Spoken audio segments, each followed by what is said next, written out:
Welcome to this week's episode of the Weekly Review. My name is Alex Njiiri. Our guest today is perhaps not a stranger to our show. He's the Secretary General of the Third Way Alliance, Frederick Okango. Thank you so much. Welcome to the show, Frederick. Thank you. It has What been a while. What have you been up to? Well, the moment is Constitutional Amendment Bill, and Right. we've been talking about it, meeting the people, and of course with politics, every minute is important. Let's start with the by-elections that we saw in Kabuchai, in Matungu, London, in London, Kiomakoma. Gate, in Kisii, and also in Makueni. Sure. What picture does it paint for us in terms of, especially in terms of 2022? First of all, I'm very disappointed with the conduct of the participants in these elections that we recently had. I noticed something that if we allow to continue, then we are going to be in a very deep hole come 2022. Correct. Because the general principles of electoral system require that every election must be conducted in a free and fair manner, and in a manner that is free from intimidation, violence, manipulation, and even free from corrupt practices. If you looked keenly in the recent elections, the instances where some people were even having a lot of money, in millions, in their accounts, their people were beaten. We saw violence against the IBC officials. It's very interesting, and not only interesting, but also very sad, because if that is allowed to continue, Alex, then we are inviting chaos. And I think one of the reasons why today we're even talking about constitutional amendment is because of the violence in elections. Fred, people will ask, if we pass the BBI, for example, and it's very hard to have a conversation with you without mentioning the word BBI, because you're a big proponent. I'm a proponent. Absolutely. People ask, and it's a valid question, how will BBI, for example, if we were to pass it, how will it prevent what we saw last week from happening during the 2022 election? Going to your question, I think that the reason why we would say these by-elections that we recently saw were having some sort of high stake is because of the formations that we are anticipate in the coming election 2022. Yeah. And I can tell you, the contest was not about the candidates. The contest was about the principles. It was the principles, the political principles that were contesting. In my view, I think there was nothing new other than the violence that I strongly condemn as a politician and as a leader.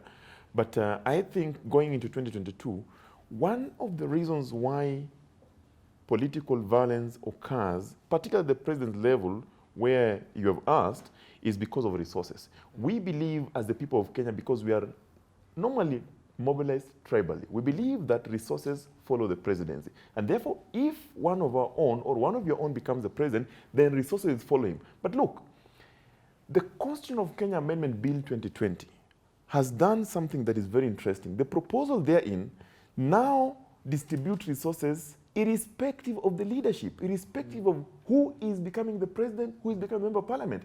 With the increased allocation from the county level to the ward level, it will not matter whether Okango is the president, whether Alex Njiiri is the president, but it will matter that the ward that Okango comes from, whether it is Kileleshwa ward, whether it is Kakelo Kokwanyo ward in Homa Bay County, that in that ward, there are services. The service provision in that ward will be provided by the 5% of the ward development fund. So for me, coming to 2022, I see a solution that has been offered. Number two, people have argued that in the political formations and when you go into an election, then there are people who are left out while they participated actively in the political contest, particularly at the presidency level. Here is the case. The deal here, when you go and participate with the BBI Act, what we now call Constitution of Kenya Amendment Act 2020, at that time after it shall have passed, then even the loser will be very proud. Ordinarily, losers are very bad people because they feel like they lost unfairly, and that's what the Kenya elections have been. It's a high-stakes game, isn't it? It's a high-stakes game. It comes with the resources. Perhaps, just engaging the reverse gear a bit, yeah? I want us to go back to, where we started in terms of what you make of the by-elections, in terms of painting a picture for 2022. In political speak, what prediction do you make on the context, in the context of how the elections panned out? First of all, let's start with the formations in the by-elections. Right. We saw what is called the MP4. MP4, Musalia, Moi, Moses, and Musyoka. When you saw them, the MP4, they came together and started campaigning for individual aspirants. In Matungu, they went to Machakos, they went to Kabuchai. That tells you that these by-elections is a build-up to a political formation that we are yet to see. So by the happenings of the by-elections, I am likely to even predict that from that formation, the 7, we are going to see a political formation that will take us to 2022. There's no doubt about that. Right. Then that tells you that in Kenya going forward, we are not going to have a presidential winner straitjacket. We're going to have coalitions and formations. That will happen. That's not, necessarily a bad thing, is it? Well, let me tell you, Alex, the reason why politicians come together to win elections is because they are trying to avoid a division post-election. Right. And that is where Kenya is going. Political formations are meant to cure divisions. And if you go as a lone ranger, as I've seen one of our friends doing, then basically it means that you'll be fought and you'll be fighting people. So for me, in the spirit of unity, I think that formations and coalitions are good. And one thing that is bringing people together today is the big cake that this country is baking. That cake is called Constitution of Kenya Amendment Bill 2020. Right. Within that cake, everyone has a piece. So whichever piece you pick, it will be satisfied. Great. I know, you've mentioned something that intrigues me. You talk about the alliance. Absolutely. And you talk about 7. I think some people call it the 7-Star Alliance. Yes. Others call it the BBI coalition. Again, from the by-elections, we start seeing the fragmentation of the country into regions, and each party perhaps taking a claim. Third Way Alliance is a bit peculiar in that respect, or should I say unique, because you really don't have what I would call a tribal backbone. But most of the other parties are built of regional or tribal backbones.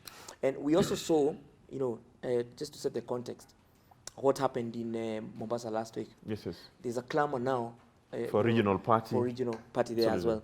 So then, do you feel that we are going back to regional-based parties? If you look at the Jubilee coalition, for example, in as much as it was parties coming together, when it became a coalition, it had a more national face. Yes. And I suppose you'd say the same of NASA as well. Yes, yes.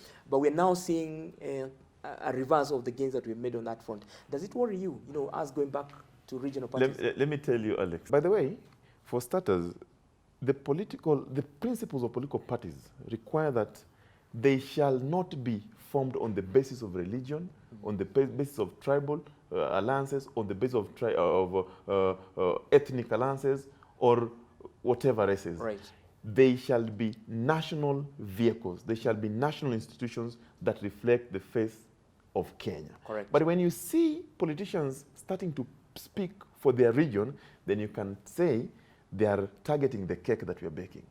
Let me tell you, if you look at the proposed amendment, the Constitution of Kenya Amendment Bill 2020, there are provisions that now shall provide for Prime Minister, Cabinet Secretaries who are Member of Parliament, DPMs, right, the Deputy Prime Ministers, the Deputy Cabinet Ministers, and the Cabinet Ministers. Yeah. What that means is it is a bargaining tool, and people are going back and saying, wait, when we are going to 2022, this region shall deliver this number of votes, and therefore we are going to bargain to get this position.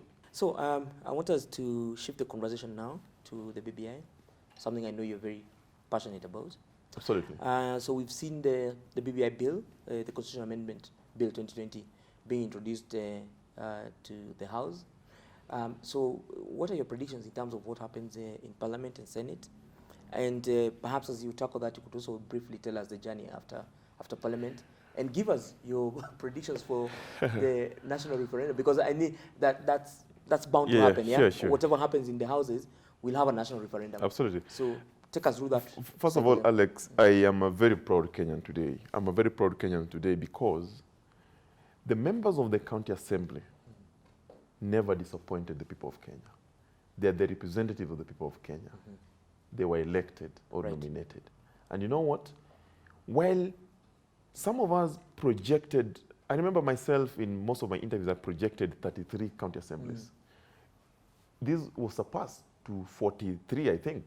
And when you look at such huge numbers, the constitutional provision is such that it must be passed by majority of the county assemblies, which is 24. We have gone overboard by half. So that means this bill was overwhelmingly approved after consideration by the county assemblies. Let's start from there. Number two, the bill has also made it clear that the regions that rejected it were rejecting on the basis of propaganda. Because some of the regions that today are purporting to have rejected the bill, they're rejecting it based on political personalities. So they don't know what they're rejecting, but they're rejecting political personalities or they're supporting political personalities. But be that as it may, the bill is now at the, it was introduced the other day at the bicameral house. And that means in the bicameral house, there are only two options. Number one, the parliament, Senate and the National Assembly can pass that bill. And if they pass it, it will go for presidential assent. They only need majority to pass it. Simple majority. Right. If they fail to pass it, then that bill will go for the last and final public participation called the referendum. That's the only way. I predict that the members of the bicameral house, Senate and the National Assembly, will take you from the county assemblies. You know what they'll do? They'll pass this bill on its merit. And the merits are numerous, as I've enumerated. Because look at the proposal to now establish Constituency Development Fund as a constitutional component. And therefore, it cannot be challenged even in a court of law. The members of parliament in the National Assembly and Senate, some of them, actually majority of them, would want to go for another term. They will love that. Number two, the members of parliament in the Senate are looking at a situation where at some point they also want to be governors. Increased resource allocation to the counties will attract Makes absolute sense for them. They'll pass it. Quick one. I mean, I just want to make sure that this was not lost in translation. Sure. So we have two routes, okay, for the bill. So route one, the bicameral house adopts the bill. They approve it by simple majority. It goes to the president. And before the president sends the bill, they must ask. He must ask the IBC to ascertain that the bill has been approved in accordance with the provision of Article 255. When that happens, then the bill now will go for referendum. So the president will ask Independent Electoral Boundary Commission to prepare for a referendum within 90 days. Not after 90 days, within. Can even be 2 days after that. So within those 90 days, absolutely, the referendum has to be conducted. Exactly. Now, if the bicameral house does not adopt the bill, then it goes to? It goes to the referendum. Again, it goes back. The president will ask the IBC to conduct a referendum within. But this time, the IBC will have to look at the bill. Are there provisions of the bill that require the people to participate? And I'll tell you, they are numerous. Because start from the structure of devolution. Yes. Any matter that relates to the structure of devolution must go to the people. Right. In this bill, we are increasing the county allocation. I've had people argue that, you know, you don't need referendum to do to increase 35%. You need to ring fence, You need referendum because you are affecting the structure of devolution. The structure currently is such that every county shall get at least 15% as approved by parliament. This bill is proposing at least 35%. At least 35%. So you are affecting the structure. Number two, this bill has proposed the establishment of ward development fund into which 5% of the county revenue, total county revenue, shall be paid, particularly for developmental expenditure. Yes. You are affecting the structure because currently we have the smallest unit, or rather the unit of development is county. Now we are going to the smallest called the ward as a unit of accelerated development. You must go to the people. This bill has established or has proposed the issue to do with private data as an emerging area of Bill of Rights. Anything touching and relating on the Bill of Rights, as established in Chapter 4, and particularly Article 31 in this bill, you have to go to the people. This bill has promoted the office of ODPP into an independent commission in Chapter 15. When you touch anything relating to the commissions in Chapter 15, it must go to the people. Right. This bill has added functions to Senate. Senate is part of Parliament, and therefore anything that relates to has to be functions of Parliament must go to the people. In this bill, the Senate now shall not only oversight the money that comes from the national government, but any other funds that is in the county, whether they are grants or they are personal collection at the county level, they will oversight that. And therefore, I submit that this bill will ultimately end at the referendum where the people will make a decision. And I can say, without a doubt, with the support that the county assembly members have given it, with the support that I see the members of parliament, enthusiasm that they have about the bill, they'll approve it, I see and I project 70% approval rate by the people of Kenya. 70%. You can quote me on that. Okay, great. you can bet I will. Right, so penultimately, I mean, before we go to the last question, I want you, a quick one. What happened to UDA? I mean, going into the by-elections, I think I saw a lot of the supporters confident that they would have a landslide sweep of, perhaps all the seats. I mean, what happened? I mean, apart from London, and it was tight there, they performed dismally everywhere else. You know, Alex, politics is about competition. Right. And it's not just competition at the podium. It's competition of ideas, and those ideas must resonate with the people. Unfortunately, some of the ideas that UNDA are projecting do not resonate with the people. Because, Alex, let me ask you, today, you take your children to school and you educate them to the level of university or college or whichever. And then you tell them, after spending all this money on you, I want to give you a tool that is going now to help you. Then you give them, instead of giving them a truck, you give them a wheelbarrow. You tell them, you have gone to school for 8 years, plus 4 years, plus 4 years. Take the wheelbarrow. Will they take you serious? No, I mean, let's be serious. They will not, because that means you are undermining their value. You are undermining their potential. The people of Kenya do not want to be undermined. They don't want to be undermined because they have the potential. And that's why they have embraced an economic model that provides equitable opportunity for them. That economic model has been proposed through a legal framework in the BBI. The other model that UNDA has proposed, they call it bottoms up, has no legal framework. It is not in the constitution, but it is a tool for campaign in the podium. When you campaign in the podium, the public will listen to you. But when they go back home, prepare to go and vote in the election tomorrow, they will reflect what will affect their children and the children of their children. Then when they go to the ballot, they'll vote consciously. That is what happened to UNDA. Fred, I know you wear many hats. And one of the other hats that you wear, besides being a Secretary General of a political party, is that you're a big advocate of youth affairs. Yes. What's in the BBI for the youth of Kenya? I want you to face that camera and talk to the youth of Kenya and articulate to them. And I don't want you to confine yourself to the Constitutional Amendment Bill 2020. I want you to also talk about the proposed policy and administrative, legislative, interventions as contained in the BBI report. Absolutely. So talk us through that and what the youth of Kenya stand to gain. I think this is the moment. Great. This is the moment because when you look at the statistics of Kenya, the last statistics that were conducted during the census show us that majority of the population are young people. It means the workforce of this country composes of young people.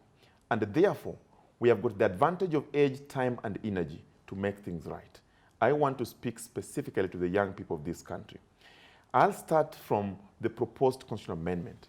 When the proposal increases the allocation of the county fund to 35%, definitely that will spur economic development. Majority of the people, of the young people, are in the county, and that means they shall get direct or indirect job opportunities. When the bill proposes 5% of the county revenue that go to the ward fund for purpose of development, that means the villages where the young people are, because majority of young people are in the villages, in the wards, they shall benefit directly from that fund through development. When the bill proposes that in the National Assembly, now the young people shall have 2 representatives, a man and a woman, that means that representation shall go to them. The bill proposes the establishment of the Youth Commission that shall be composed of 70% young people. Out of the 7, 4 of them are youth. It means the decision, policy making at that commission shall be done by the young people. And this commission brings all the perspectives of the young people, their rights as established in Article 55, right for equality, right for education, right to prevent them from being exploited, right to prevent them from being used, right to represent them in political space, economic space, and social space. This is the time, young people, to support. When you look at the BBI report again constructively, you realize that the legislative proposal that establishes what we call incubation centers that also give capital to the young people and advise on business and on SMEs, the Political Parties Act amendment proposal in the legislative proposal also give 30% promotion of the young people through that fund. When you look at the legislative proposal that give 30% of opportunities in the counties and the wards, it goes to the young people. These include the hustlers, who are also the young people. I want to urge them, I want to beseech you that you can never waste such a golden opportunity. Because we have time, energy, and the power to do this, this is the time. We shall never have it any day. Get on board, support these amendments, because tomorrow you will never be youthful again. It is only now, not never. Fred, it's been an absolute pleasure, and we hope to have you here again very soon. Thank you. To continue, educating Kenyans I appreciate about the provisions of the Constitutional Amendment Bill 2020. Thank you so much. Thank you, ladies and gentlemen, for joining us today. This has been a very intense conversation with Frederick Okango, the Secretary General of That Way Alliance. Look forward to seeing you next week. Please like, subscribe, and share. My name is Alex Njiiri. Ciao.